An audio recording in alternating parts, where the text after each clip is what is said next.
I said to Dad, who was the moneyed spouse, there's this doctor who I trust to treat this, but she doesn't take insurance, and this is her fee. And he says, I can't afford that. I said to him, I know, but all I care about is getting your kid well. I will continue to see your daughter once a week for free if you promise me you will take her to this doctor. And he said, okay, I'll take that deal. That kid is now 100% well, and I know because we caught up recently in my office, and she's kicking ass.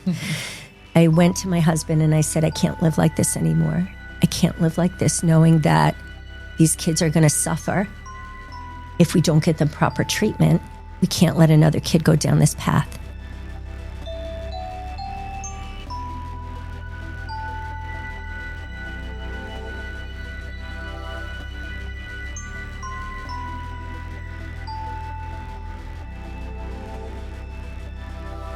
Hi, pod people. Welcome to this week's episode of Why Do People Do That?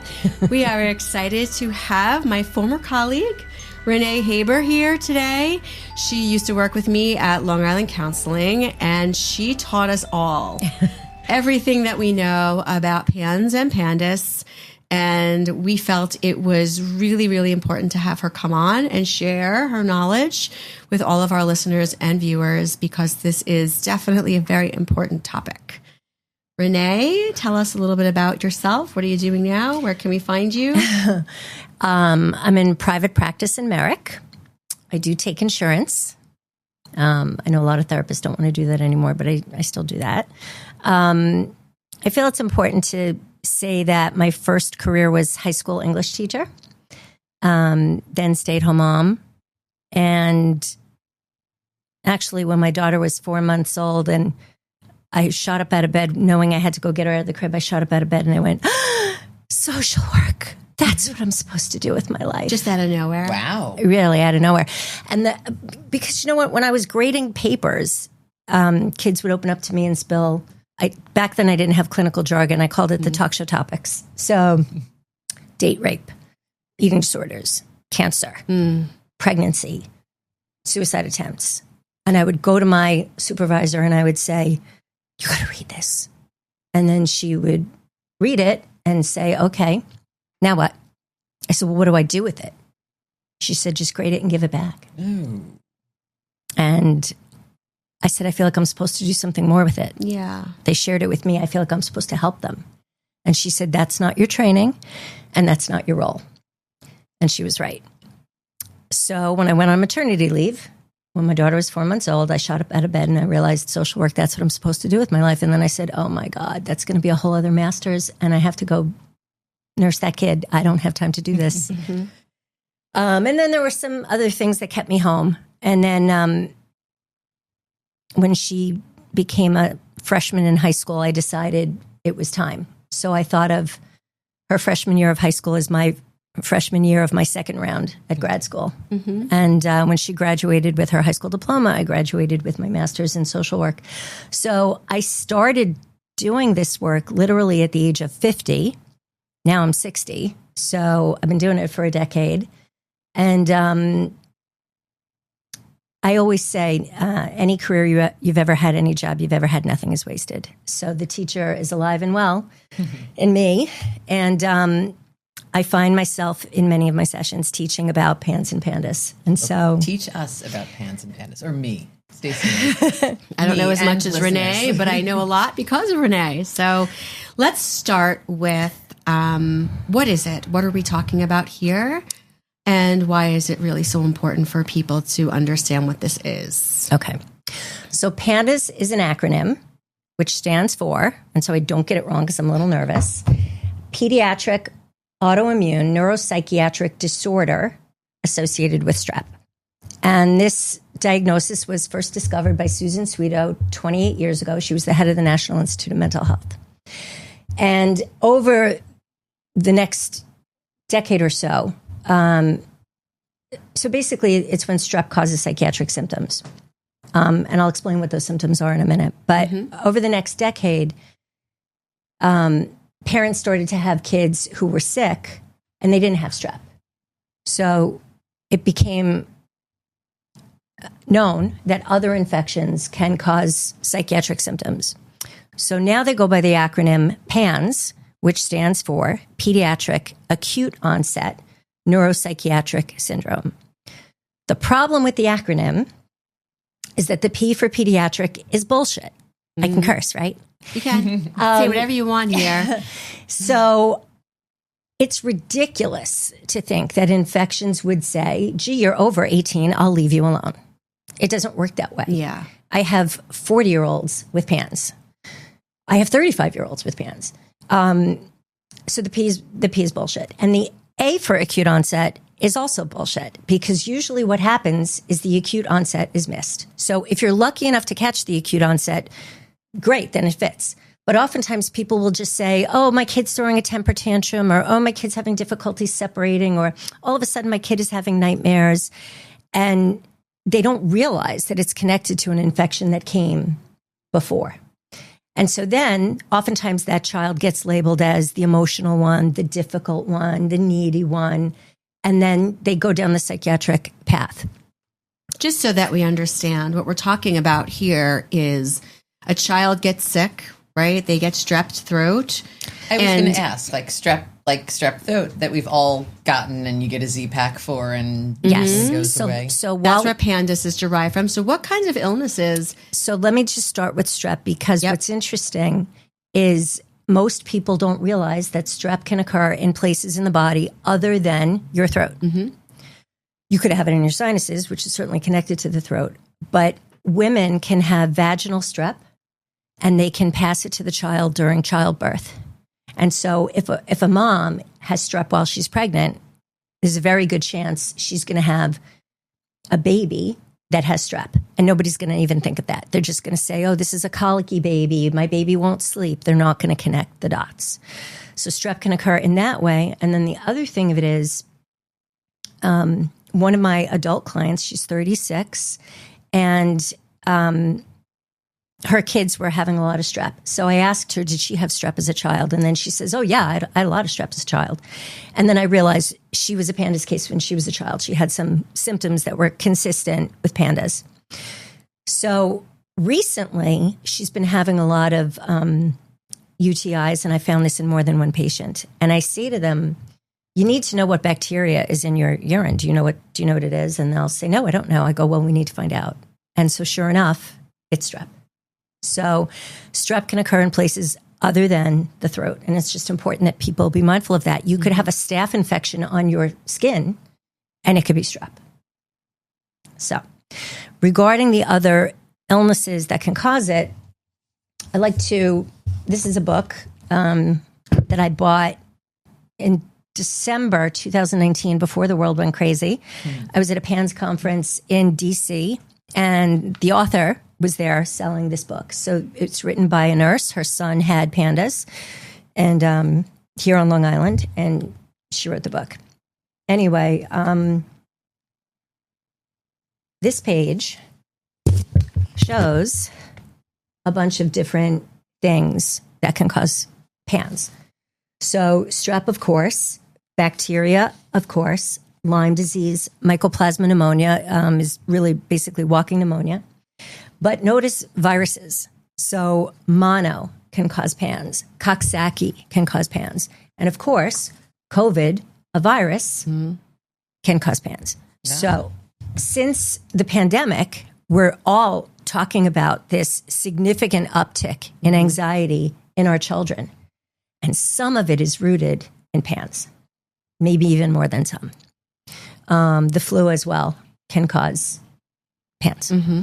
So why don't we start to maybe talk a little bit, because we're going to have a lot of people that are watching and listening who have never heard of this and don't understand what we're talking about. Can we talk a little bit about the symptoms? If a child does have PANDAS or PANS, what kind of symptoms are we potentially, as parents or as social workers or as mental health professionals, what are we seeing in our children? Okay. Or adults or ourselves. Yeah.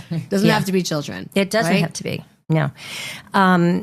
Sure. So one thing I want to say, and I know you'll list this in the notes afterwards, when I'm speaking to parents who've never heard about PANS or PANDAS before, I send them to pandasnetwork.org. When I'm speaking to a physician who wants to learn more, I send them to the, I think it's called ppn.org, the PANDAS Physicians Network.org. Mm-hmm. And they're very reliable sources. And of course, they list the symptoms, but I printed some stuff. This is particularly from the PANDAS Network because I don't want to forget anything. Okay, so the number one symptom of PANS or PANDAS is OCD. And we know OCD can show up as repetitive behaviors, rituals. Oftentimes in PANS and PANDAS, the rituals are a little bit, there's like a little delusional quality to it. Mm-hmm. I always say I can spot a PANS case in the first 5 minutes of intake because when I say, what brings you here? And they tell me about their anxiety, I'll say, what kind of thoughts go with your anxiety? And if there's a delusional quality to the thought, then I know I'm dealing with a PANS case. Can you give us an example of what a typical delusional quality to... So somebody might say, I don't know which universe is the real one. Okay. That is delusional. It could be. Yeah. I had a case referred to me for anxiety, and the kid's prom was coming up within a week. And I said, oh, you looking forward to your prom? He said, no, not at all. This was the one who wasn't sure which universe was real. I said, why aren't you looking forward to your prom? He said, because I think everybody there will be able to hear my thoughts out loud. Oh. Then I start digging. I'm just curious. Have you had a history of infections? Yes. Sinus infections? Yes. Ding. Now I know this is what we're dealing with. And then I send him out for blood work. And 9 times out of 10, what's interesting is strep is what put this on the map, but 9 times out of 10, what comes back positive is mycoplasma pneumonia. Sometimes mono, sometimes Coxsackie, sometimes Lyme. I've learned recently there are many, many co-infections for Lyme. And in New York State, you have to have, I think, 5 titers to qualify as a positive Lyme diagnosis. Mm-hmm. But in Lyme, Connecticut, or in Connecticut, you know, it's named after that town in Connecticut. In Connecticut, you only have to have 3. So diagnostic criteria vary depending on what state you're in. For Lyme disease. Yeah. Okay. And for the co-infections. And so one of my kids tested positive. I've had more than one kid test positive for this. It's called Ehrlichia or Ehrlichiosis. And the same way Lyme is a deer tick, Ehrlichia is a dog tick. So, all right. So OCD is the number one main symptom. Also, restrictive eating. So when our kids were little, this particular eating disorder was not in the DSM. I believe it was added in 2015, but it's an acronym, ARFID, ARFID, which stands for Avoidant Restrictive Food Intake Disorder. So what happens is oftentimes these kids will have a sort of delusional thought connected to their ARFID. So recently, a therapist who now is learning about this from me called me to say, Renee, I have a case of a kid who is refusing to eat because he believes his parents are trying to poison him. It's a delusional thought. Mm-hmm. So I said, oh, he needs to go see this particular PANDAS expert on Long Island, this woman who I collaborate with all the time. She's amazing. And I said, go tell them to go get an appointment. Well, it turns out that doctor was already this kid's pediatrician. They're already exactly where they need to be, but they don't connect that dot. Because when the kid is having really a psychotic thought, the first thought is, let me call the psychiatrist, let me call the therapist, not let me call the pediatrician. So the pediatrician doesn't even know. Doesn't even know. Gotcha. And she's the right person to treat it, but you can't treat what you don't know. Right. So anyway, so what happens with restrictive eating, I will never forget being in my 10th grade biology class. I had this very funny biology teacher, Mr. Kramer. I hope he's doing well. And I remember when he said, amino acids are the building blocks of life. I remember learning that. So that is so true. So it turns out, you know, when I ask people in intake, I'm going to ask you about your diet, and I don't care about your vegetables. I don't care. I just want to know, are you eating animals? Are you eating animal protein? Are you eating eggs, chicken, turkey, beef, fish, pork? Are you eating those things? And most of these kids will say no. I don't eat animals. I think that's gross. I used to, but I don't anymore. So when you stop eating animals, you really get restricted in the amino acids you need to make your serotonin and your dopamine. So if you don't have enough serotonin and dopamine, then you end up with OCD, anxiety, depression, ADHD, or some combination.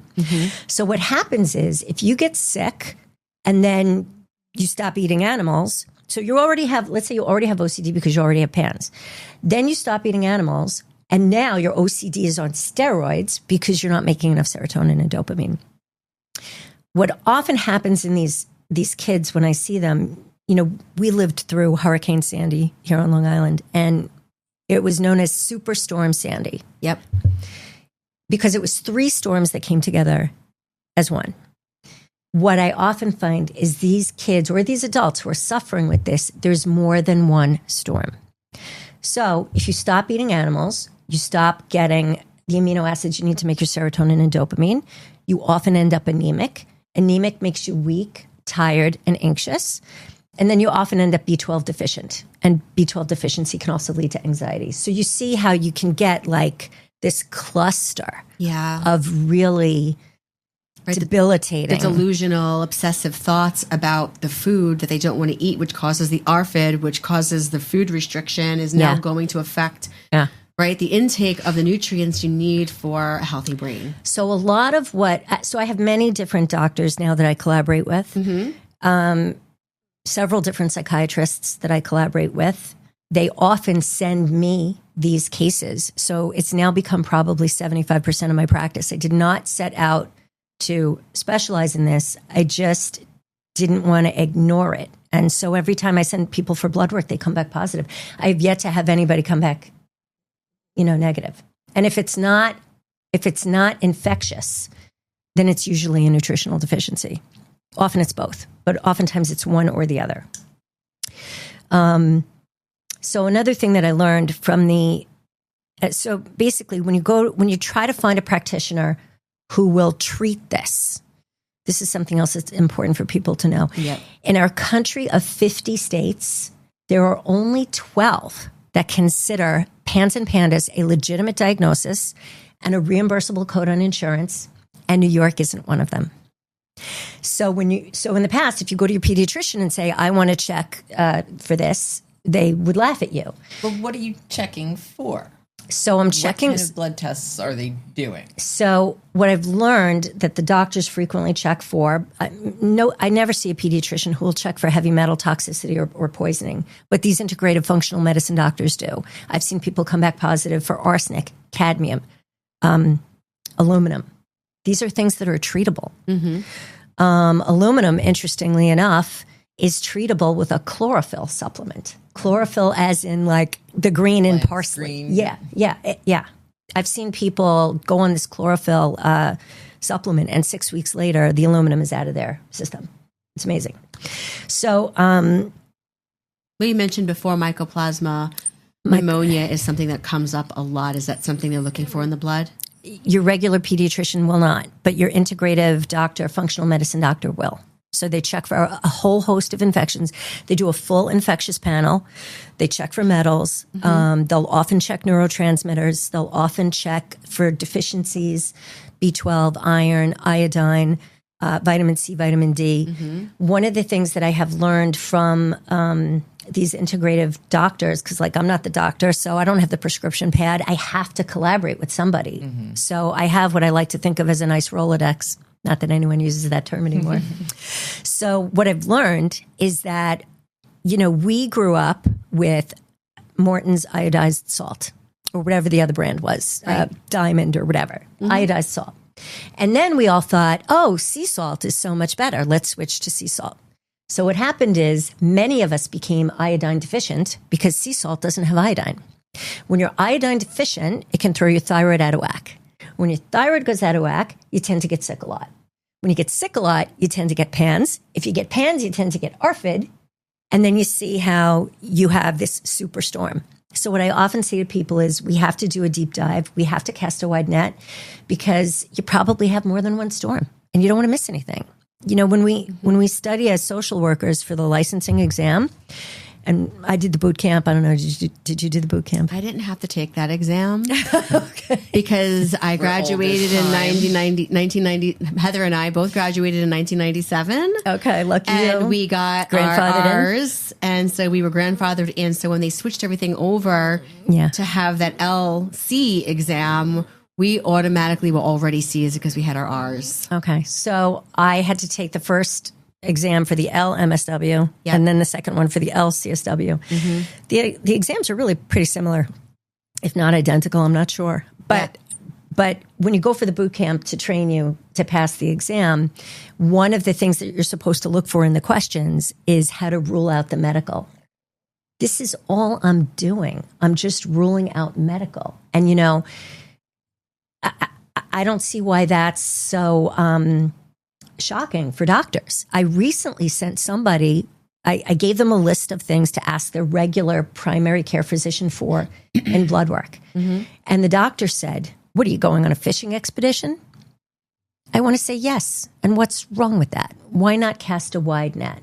Why not? Because if we can resolve these things, then we can get somebody to their normal baseline. So maybe their ADHD on a scale of 0 to 10 doesn't have to be an 8. Maybe it's a 4.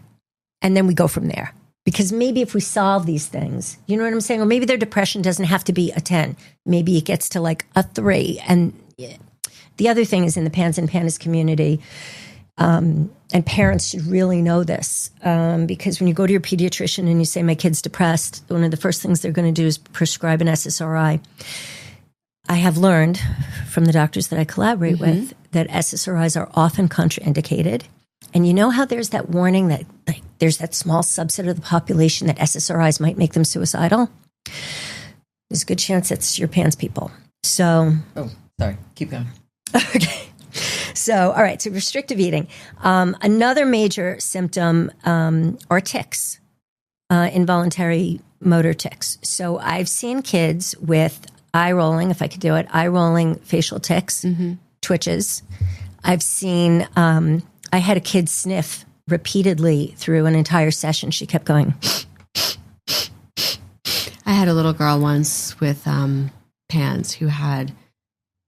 Yeah, the twitch. The neck twitch, who it just came out of nowhere. That's the acute onset. So throat clearing. And sometimes you can get a vocal tic that's a little bizarre. Like I once had a kid throughout a whole session, he was saying all right, but with like an accent. He kept going, I throughout the whole session. I feel like that's every teenager today. So they all have PANS. This kid was positive for mycoplasma pneumonia. So that's tics. So anxiety, the number one anxiety that comes up for PANS kids is separation anxiety. Usually separation anxiety from mom, but not always. Sometimes it's from dad. Sometimes it's from a baby blanket. Sometimes it's from a surrogate mom. Sometimes it's from a grandparent. If you have a grandparent that's like really involved in the kids after school, like say both parents work, but the grandparent's now retired and that person's the one putting them on the bus every day and taking them off the bus every day, then the separation anxiety can be from the grandparent. And the other way it often shows up is social anxiety. So a lot of these PANS kids have a lot of anxiety around going to school. So what parents need to know, what school social workers should know, what school psychologists should know is those kids who can't separate in the morning, who don't want to get out of the car, you see them, like the parent will try to pull them out of one door, they'll go to the other door. That's a classic PANS case. Emotional lability, they can have mood swings, like big tantrums. Yes. Right? Big tantrums. Big tantrums. Yep. Depression, I already mentioned. Irritability and aggression. You could have some aggressive PANS kids. And, the old thing, little kids, little problems, bigger kids, bigger problems. If you have a kid who leans toward aggression, once that kid becomes a bigger kid, that's a bigger problem.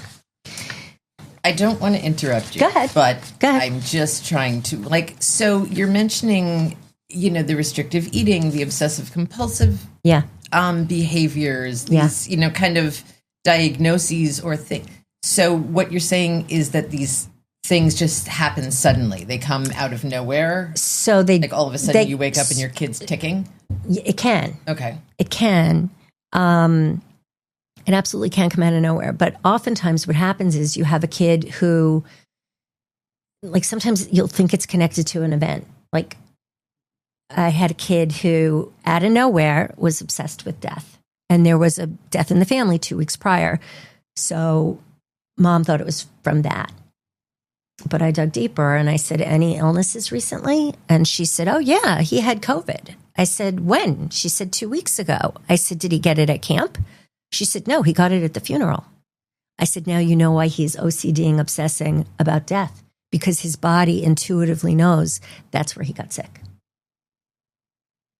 The body is an intuitive thing, connected, you know? So we're talking potentially sudden onset of these symptoms. It can be sudden, but I will tell you that I saw that kid when he was 7 and I wanted to do blood work then, and dad thought I was crazy and instead went straight to ADHD medication.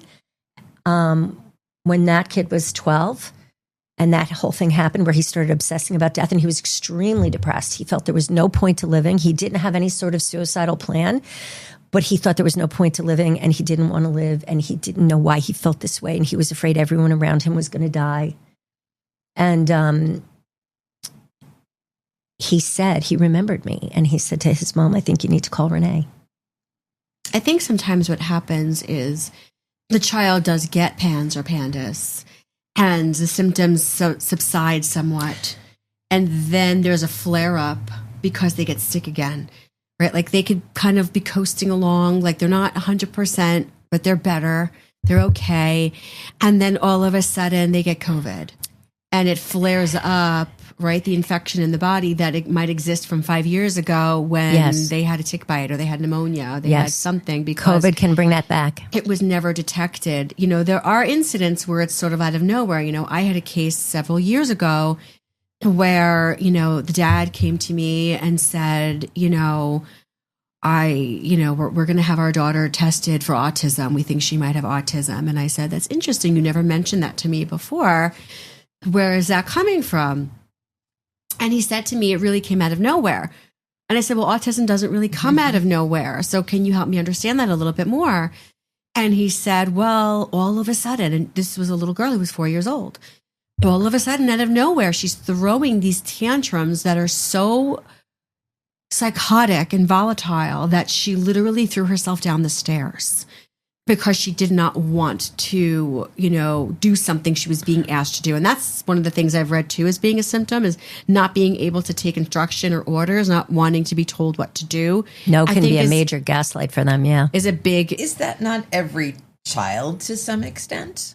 It is, but not every child has PANS or PANDAS. So, but also, like,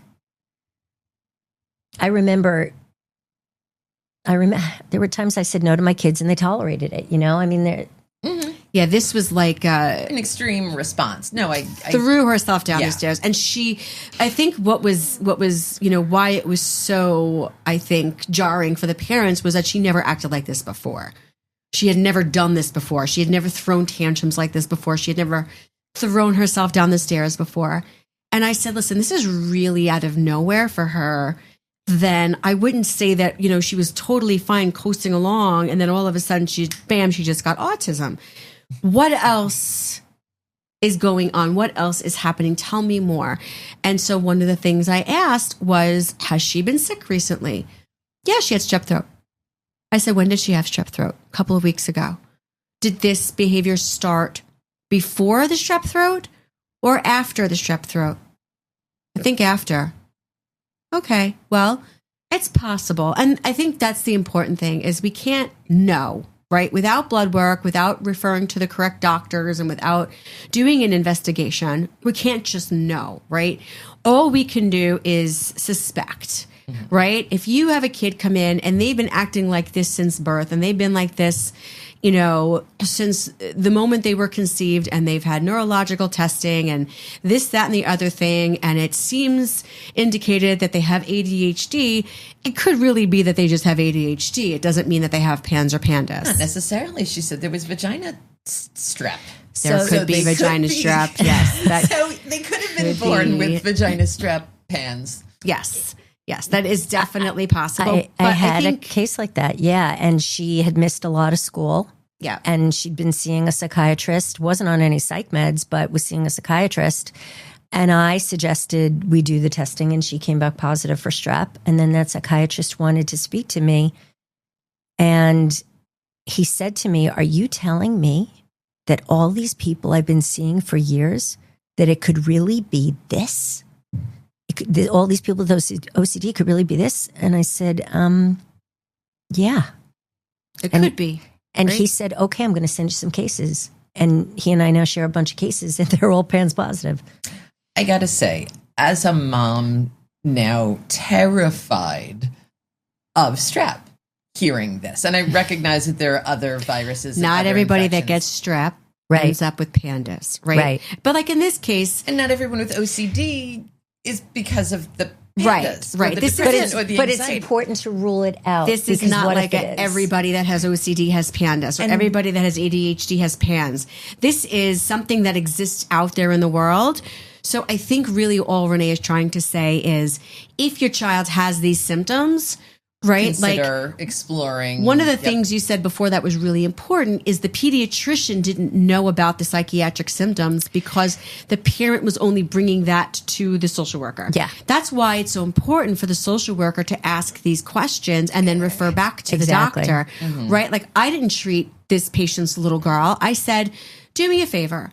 Being that she just had strep and now she's acting erratic and out of sorts for what she normally does, right? Totally out of character. Please go back to your pediatrician and mention PANDAS to them and see what they think." So the pediatrician tested the little girl, and lo and behold, she was still testing positive for strep. They put her back on antibiotics, and these tantrums, right? The sudden onset of autism went away. And so it was PANDAS in this case, but that does not mean that every child with OCD or anxiety or separation anxiety or school refusal is PANS or PANDAS. So as an example, one kid that I used to see, totally normal kid, she was seeing me for trauma. You would remember the case because it was when I was working with you. A kid cut herself with a knife, and then afterwards would have a panic attack every time dad tried to cut steak with a knife. And so how did I desensitize her? Traditional play therapy. We took out Play-Doh and the Play-Doh knife. She had such terror in her eyes when she looked at the Play-Doh knife, and then she would go, "This is a safe knife." And I would say, "Yes, this is a safe knife." And so she got over that. But she continued to see me because the parents were going through a divorce. One day, she's not playing with the Play-Doh. And I used to have like these smaller containers, lots of different colors. She's just sorting them by colors. That's an expression of OCD in a kid. Now, she also did have asthma. There's a high correlation, by the way, with asthma and allergies in this community. And I knew she was in a flare. But I brought it up to dad. He thought it was no big deal, whatever. I did what we do in the business, what we call continue to monitor and assess. It passed. She got over it on her own. She went back to normal, traditional play therapy. Some kids can get over this on their own. One of the kids that I see, she's one of 3. The 2 other siblings also get strep, but they don't have the psychiatric symptoms that go with it. They don't have the anxiety that goes with it. The other thing is there's also a high correlation. It's interesting you mentioned autism. There's a high correlation between autism and PANS. I'm not exactly sure what it is, but I've seen many times in a family, one sibling with PANS and another one with autism. The other thing is there's this guru in Connecticut, Dr. Nancy O'Hara. She just finished a book called Demystifying PANS and PANDAS, and I've listened to the whole thing. And for anybody who wants to like work with her, she offers a mentoring program. I'm sure there's a fee for it, but whatever. She was a regular pediatrician. How did she learn? So what I want to say is also within the PANS and PANDAS community are high correlations with wheat and dairy intolerances. So she had an autistic kid, a 10-year-old kid who was nonverbal, not speaking at all. This was her first realization that there was a connection with diet. The family went, I think, to Puerto Rico and picked up some sort of gastrointestinal bug while they were there. And when they came back and the kid was really sick, they brought him to a GI doc, and that doctor said, no dairy, for the next week while this kid is recovering. When they took away dairy, all of a sudden the kid started speaking. So there are these interesting things that are worth exploring. And these are just the things that I've sort of picked up along the way. I jokingly say I'm like the farmer's insurance commercial. I know a few things because I've seen a few things. So wait, I got a question. Back to the 4-year-old who sudden onset, back to the pediatrician, second round of antibiotics, became okay. Now, theoretically, is this 4-year-old at risk for developing sudden psychiatric symptoms every time they get strep moving forward, or any of these kind of autoimmune, other infections, viruses? Like, are you predisposed then to become? What I personally believe, and I've bounced this off of the doctors, and they have said that I think they've said this is accurate, is that certain people are genetically predisposed to have psychiatric symptoms with infections. Others are not. So it's not everybody, right? So because we're talking about this and we're talking about all these symptoms, which are things we see every day, right? We see separation anxiety and OCD and depression. We see these things every day. It doesn't mean that everybody that has these things has PANS or PANDAS, right?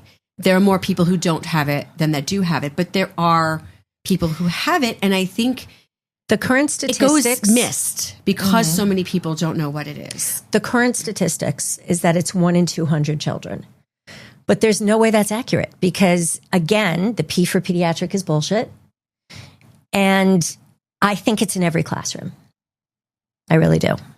So wait, I don't know if I zoned out. Did you answer does this 4-year-old, like, is she more likely to become psychotic every, so she's got to go through her life, like, Well, with concern about making sure she finishes every round of antibiotics so she doesn't become suddenly psychotic again. So like once you have this tendency. So let me answer your question, okay? Because that's when proper treatment matters. And what I always say, the blood work is meant to help identify the underlying infection so you can treat it. Mm-hmm. So there's getting you well, and then there's keeping you well. There are certain protocols in place that these doctors use to keep you well. And one of them is a medication called low-dose naltrexone.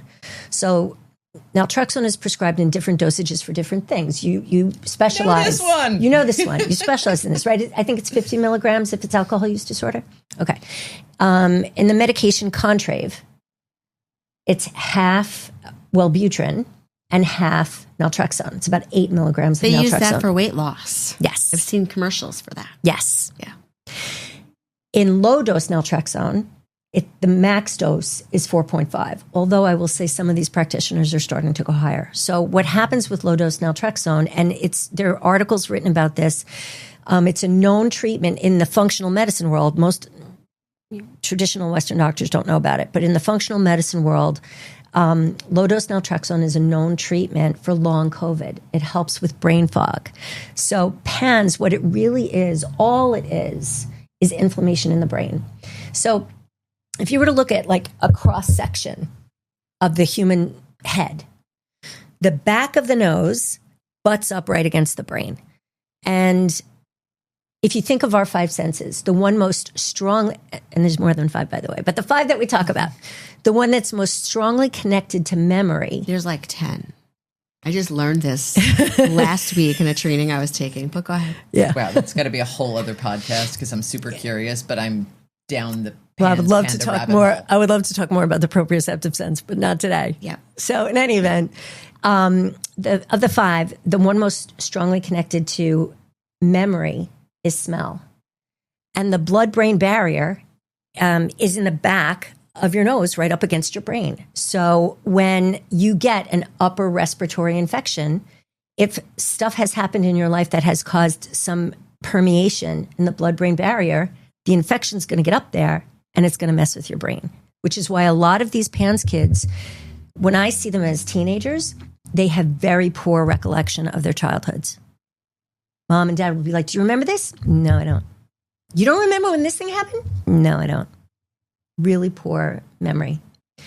So low-dose naltrexone is a legitimate treatment for long COVID, and it's a legitimate treatment for PANS. And I shouldn't say all, many of the ones that I collaborate with will prescribe low-dose naltrexone, and that's keeping you well. Right. I think that's the most important thing is that there is treatment for this, which is why we're here talking about it, right? Not because I want to freak people out. And right? We're not also- here to freak anyone out. We're here to educate. And I'm not going to be here forever for my patients. Someday I hope to retire. I hope, but whatever. So like one of my patients recently said to me, well, a couple months back, I said to this patient, based on the quality of their thoughts, you're in a PANS flare. Let's do blood work. And sure enough, positive for mycoplasma pneumonia.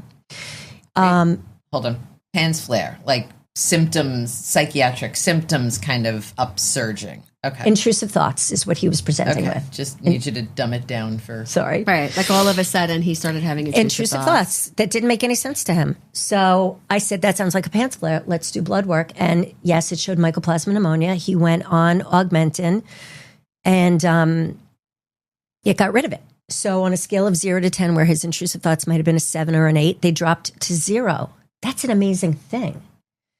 2 months later, his intrusive thoughts were back.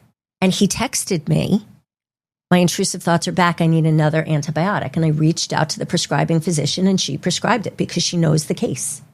So I was thrilled that this kid in his middle 20s, not pediatric, an adult, off his parents' insurance. I was thrilled that this kid connected his dots himself, that he knows I'm not crazy. It's just an intrusive thought. It's because I recently had a cold and I'm just going to go back on the antibiotic. Now, when you go on the antibiotics, they can wreak havoc on your gut. So this is important information to share too. What these doctors will tell you, you have to take a probiotic if you're on an antibiotic, but you cannot take them at the same time. Because if you take the antibiotic at the same time as the antibiotic will kill the probiotic. And what happens if you have a lot of antibiotics in your system? You can end up with thrush. You can end up with a yeast infection. You can end up with C. diff, God forbid. You can destroy your gut.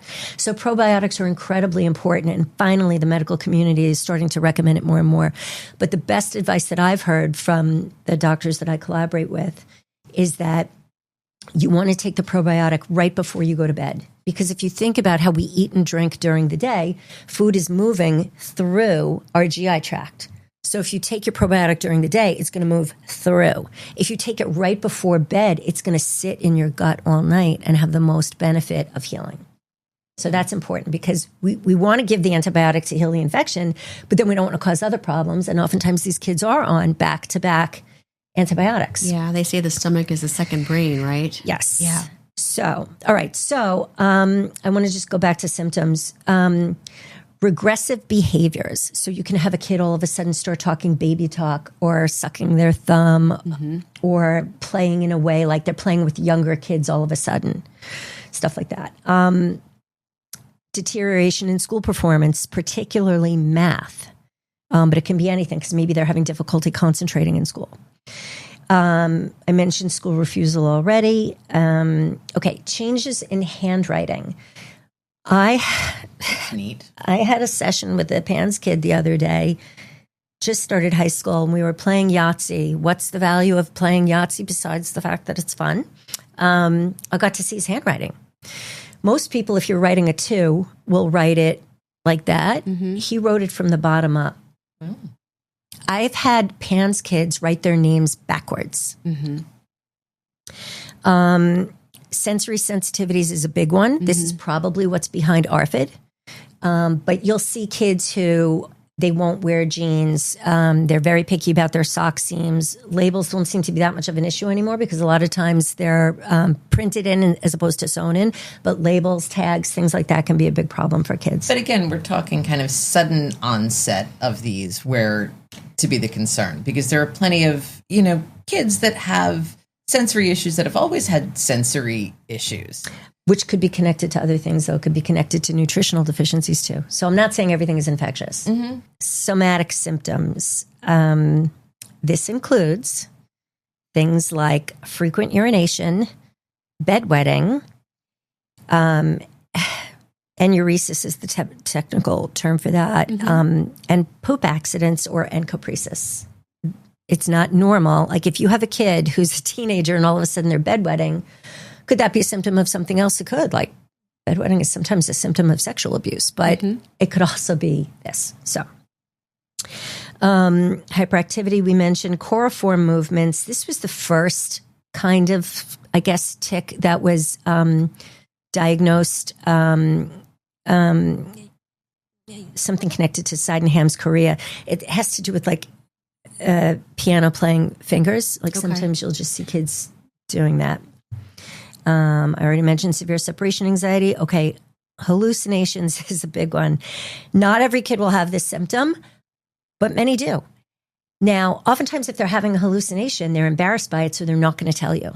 So you're never going to know unless you ask. So I once had a kid who, during the pandemic, would not take off her mask. And I said, you could take off your mask. I have this air purifier. You had COVID. I've been vaccinated. You could take it off. Most 10-year-olds would want to take off their mask. She goes, I'm not taking off my mask. And the way she said it, I knew there was a delusional quality of fear attached to it. And I could also see under her mask, she was going like this. I knew she had a tic. So I said, okay, I'm going to ask you some questions that I ask everybody. Just answer openly and honestly.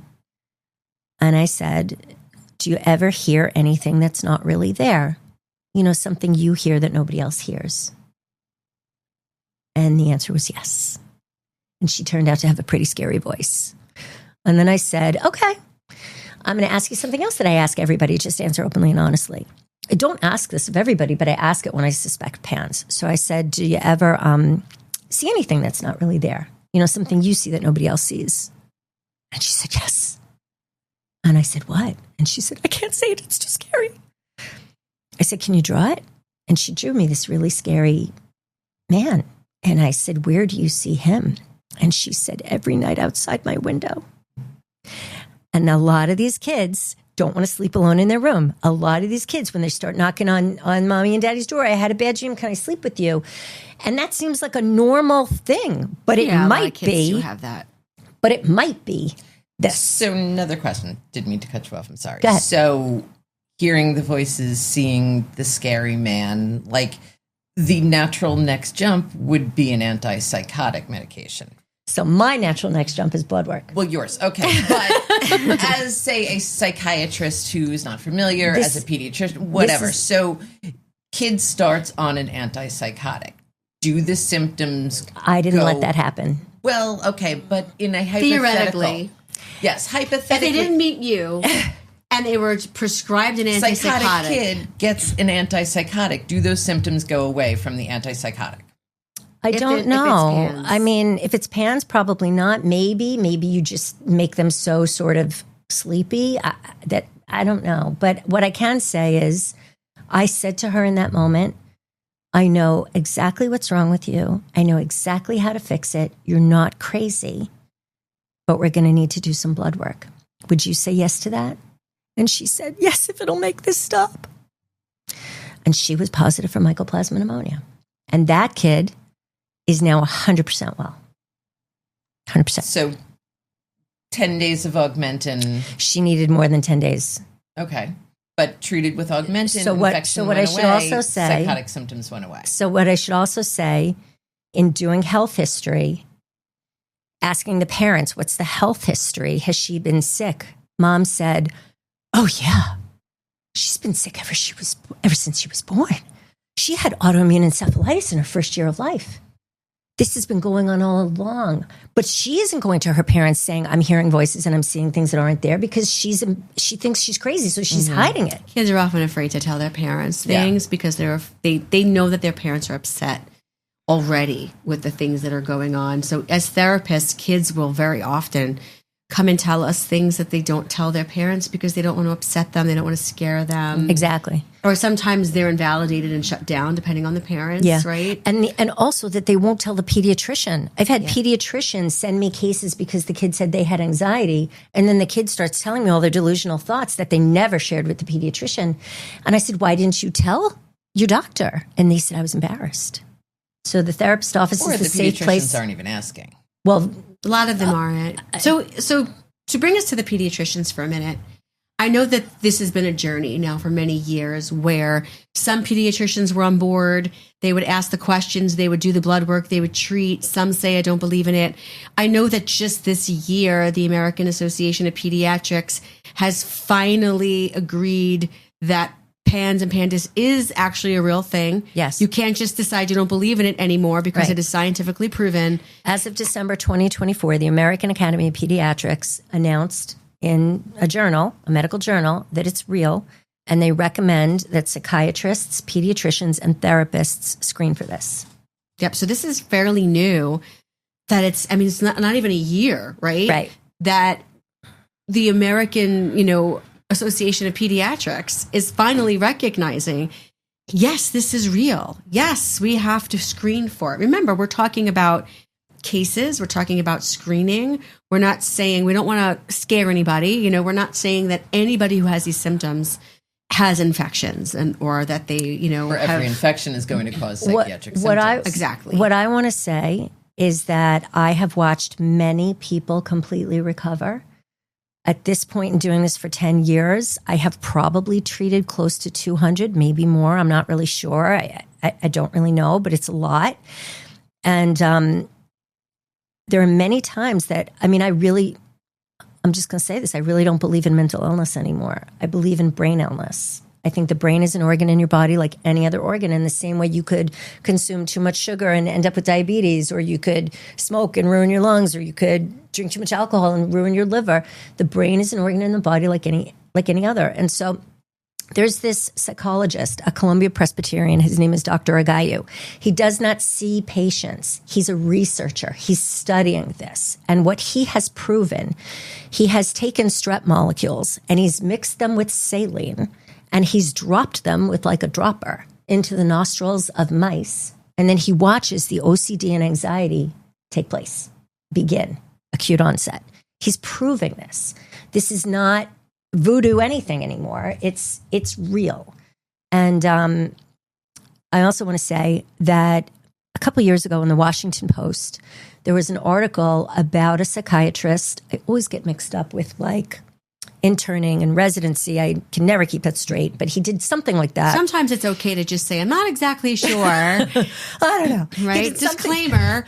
He did something like that. Something along the lines of. And I don't remember his name either, but he did something like that at Columbia Presbyterian in Manhattan. Mm-hmm. And there was an 18-year-old girl there. I think she was 18 at the time. And he was really moved by her. She was completely schizophrenic. And like 10 years later, he went back and he remembered her and he said, I wonder if she's still here. Well, she was still there, as schizophrenic as ever. And so he said to himself, I'm going to go through her chart. I wonder if something's been missed. So what they found is that she had, I think it was lupus. It was lupus. And he said, nobody's treated the lupus because she was schizophrenic. Why bother? She's not complaining. He said, let's treat the lupus and let's see what happens. They treated the lupus and she snapped out of her schizophrenia. And then he said, wonder if there's anybody else here who's got lupus and it's gone untreated. And he found another female patient similar in age to her who had lupus. They treated her lupus and she snapped out of it as well. The last time I saw him, he was on a stage with the first girl in Italy presenting her story. Mm-hmm. So I don't want to accept that mental illness needs to be lifelong. I want to do a deep dive and see if we can help. And I've watched many, many people completely recover from OCD, psychosis. I'm not saying everybody, I'm not saying everybody. All right. So regarding the hallucinations, this is an important thing that I need to mention. Since COVID, all right. So going back to the different senses, because we always think of hallucinations as auditory or visual. Well, with COVID, people lost their sense of taste and their sense of smell. Mm-hmm. And then many people, when it came back, it did not come back normal. Mm-hmm. When you're smelling something that's not there, you're having either, or smelling something or tasting something, you're having an olfactory or a gustatory hallucination. So recently, I use Simple Practice. Are you still using Simple Practice? I always jokingly say there's nothing simple about Simple Practice. So that's just because we're old. And every time I think I figured it out, they provide an upgrade, whatever. Oh my God, I know. So Terrible. in any event, my active patient list is 60, which is so freaking overwhelming. And my inactive list is probably like 150. So there's no way I'm seeing 60 patients in a week. I do average about 30 a week, but some people come every other week. Some people come once a month. But when I saw the 60, I was like, oh my God, I got to go through that list. I got to move some people to inactive. So I come across this one woman and I'm like, I haven't seen her in a year. She goes to inactive. The very next morning, she's texting me, I need to come in. She comes in, she's depressed out of nowhere. Keep in mind, she's 36 years old, depressed out of nowhere, can't stop crying, severe separation anxiety from her mom. She lives with her husband. Why are you having separation anxiety from your mom? That's not a normal thing. And fear that her husband might divorce her, which is not true. He's very in love with her. So I say, have you been sick recently? And the answer is yes. And she said she had the flu. I said, did you lose your sense of smell and taste? She said, oh, I did. I'm like, sure it wasn't COVID? She goes, no, COVID test was negative. It was the flu. Interesting. Okay. Maybe viruses are mutating, whatever. I think there's a mutation for a strand of COVID going around that is testing negative, I heard. I'm not. And how is it COVID? But we can. I do not know. That's what someone told me. Because I was sick last week. And I tested negative for COVID. And somebody, I don't remember who it was like, just be careful. There's a strand of COVID going around that's testing negative. What? Well, I mean, That makes no sense. I know someone right now who has razor blade throat, which is the newest symptom of the latest strain, and testing negative. So maybe. In any event. I don't think I have PANS, though. See, not everybody gets it. So You're not psychotic. I'm not seeing things or hearing voices. I don't have OCD. I'm doing great. So I said to her, when your sense of smell returned, did it return normal? And she said, no. Now everything smells like fresh dirt. Now I know I'm in the realm of a hallucination. And maybe this is what's contributing to her depression. So I collaborate with several different doctors that provide high-dose vitamin C infusions along with a couple other things in them. And these high-dose vitamin C infusions, often with glutathione. Glutathione's the body's master anti-inflammatory, which I learned from Dr. Mike, whatever. Mm-hmm. So these infusions have powerful anti-inflammatory properties. I said to her, I want you to go for this infusion. She goes for the infusion. I text her the next day. How are you feeling? How's your sense of smell? She goes, it's starting to return to normal. It's not fully back, but it's better. I said, okay, I want you to go for one more. Wait a week. I want you to go for one more. She goes for one more. After that, her sense of smell is completely back. She's fine. Now we're back to once a month for maintenance. So she was a grown-up PANS case. The P for pediatrics bullshit. She did have the acute onset. So you see how there's like nuance and individuation, if that's a way to say it, in each of these different cases. Mm-hmm. But I know these treatments work, and I'm passionate about them. Because you've seen it. I've seen it. So since we're coming to the end, right? We're getting to that point where we're at our hour mark. Okay. Do you have a question? No, I'm just having a thought. Like, share. That I'm just thinking in terms of like racial and inequities and, underprivileged, underserved families that aren't going to necessarily have, I'm thinking like, okay, kid gets strep, probably may not pick up the antibiotic, may not finish the antibiotic, and they're not going to the integrative functional medicine practitioner. Yeah, them. They're just going to the urgent care. Yeah, they're expensive. Or the ED. They've got to pay out of pocket for these lab tests that might not be covered, and that there's probably an entire population that will never even get diagnosed with, or even have have doctors looking for this. That's been going on forever. Yeah. Mm-hmm. So should I mention my? It's up to you. It's your thing. Okay. Tell us about it. So, I'm very passionate about these interventions, and I'm very passionate about helping people, largely because I've had family members that were hurt by this. So that case that I told you about, the kid who's now 100% well, who was hearing things and seeing things and scary things and tested positive for mycoplasma pneumonia. And I sent her to the pediatrician for blood work, and the pediatrician said everything was normal. And I said, I find that very hard to believe. Mom, would you send me the blood work? And then I'm looking at the blood work, and she's positive for an acute active infection of mycoplasma pneumonia. And I have to say, every one of us will test positive for having had mycoplasma pneumonia at some point in our lives. There's a difference between having had it and having it right now. If you have it right now, it's a PANDAS diagnosis, if there are psychiatric symptoms that go with it. So I got on the phone with the pediatrician, and I said, I'm looking at the blood work, and I see she's positive for mycoplasma pneumonia, and her thyroid numbers happen to be through the roof. That's something else I always screen for. Yeah. So I'd like her to have an antibiotic. And she goes, yeah, I'm not going to prescribe that. And I said, what do you mean?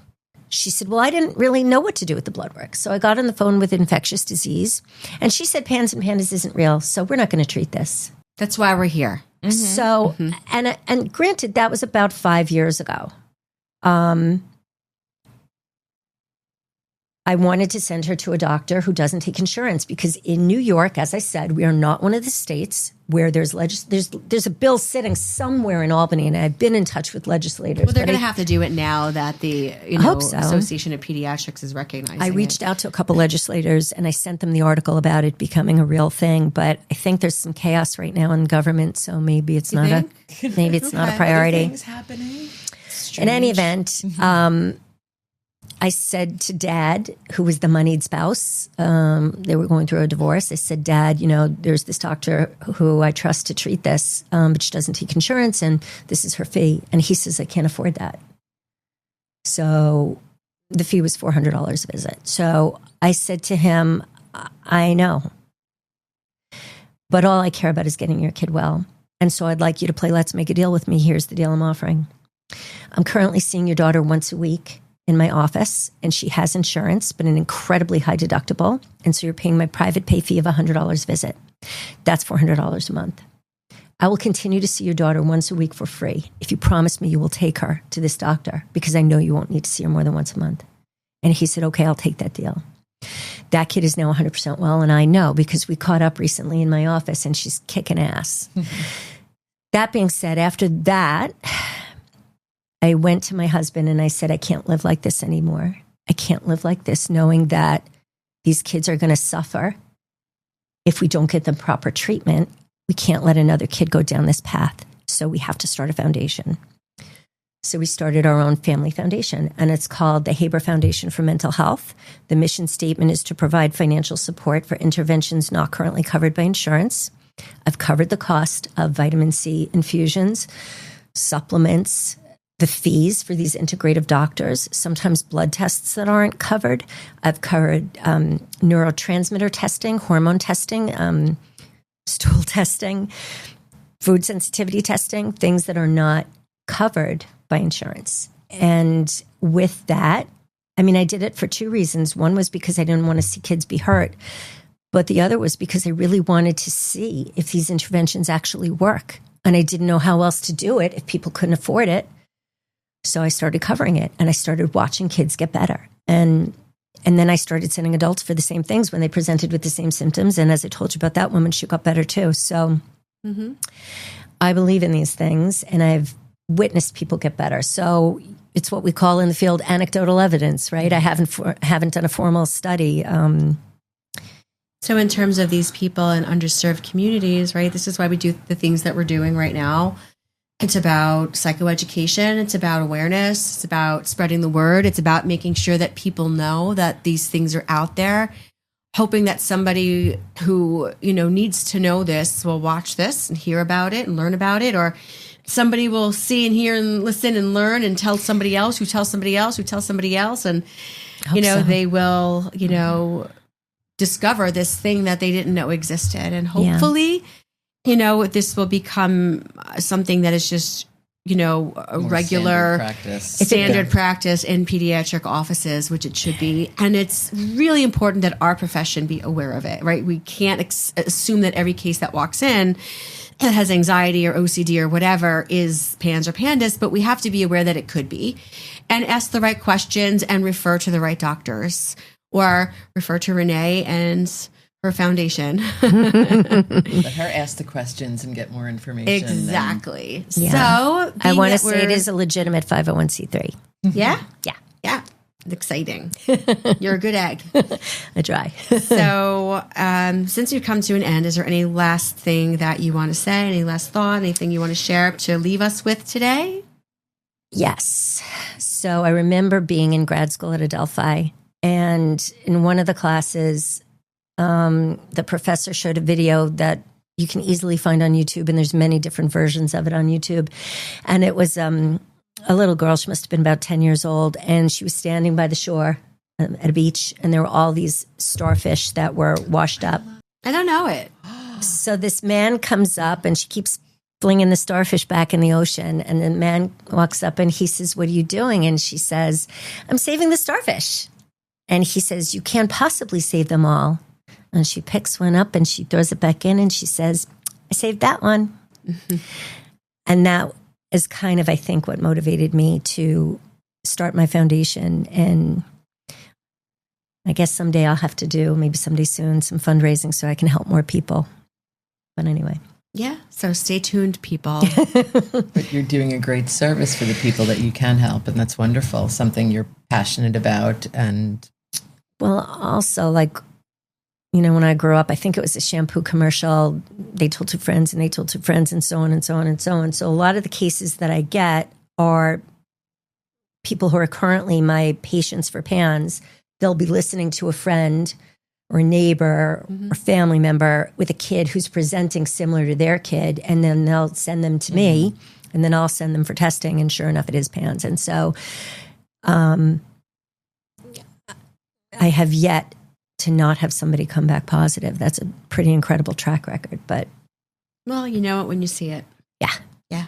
So thank you so much for being here. Thank I know you. how passionate you are about this.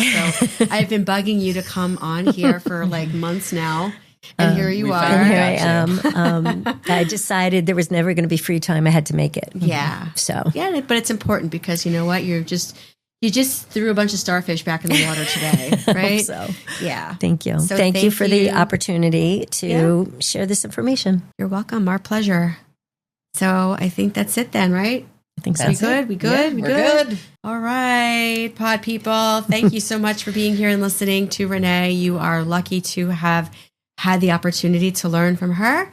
So don't forget to subscribe wherever you are watching or listening to us so you can be reminded when new episodes come out. It helps you and it helps the podcast. We are on YouTube and Apple and Spotify. And iHeartRadio. And iHeartRadio. Only thing I remember. That's Heather's favorite thing to say. And that's it. So I'm Stacy. And I'm Heather. And we are Why Do People Do That? We'll see you next time. Bye. Bye. Why Do People Do That is recorded and produced by Press Record Studios.